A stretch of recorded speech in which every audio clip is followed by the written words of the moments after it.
Pre každého sprostredkovateľa máme pripravené dve provízie, a to za každého užívateľa.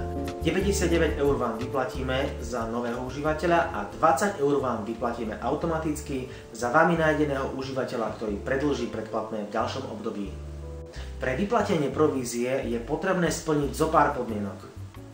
Musíte mať s nami uzatvorenú zmluvu o sprostredkovaní. Pri registrácii nového užívateľa musíte vždy vyplniť aj vaše iniciály v sekcii sprostredkovateľ. Provízia sa vypláca až po úhrade registračného poplatku, ktorý zaplatí nový užívateľ. Províziu vyplácame vždy len na bankový účet. Zmluvu o sprostredkovaní medzi vami a našou spoločnosťou uzatvoríme pri registrácii vášho prvého klienta. Budeme vás telefonicky kontaktovať kvôli overeniu. Zmluvu si taktiež viete stiahnuť priamo z našej stránky tvojaprovízia.sk a vopred si ju preštudovať.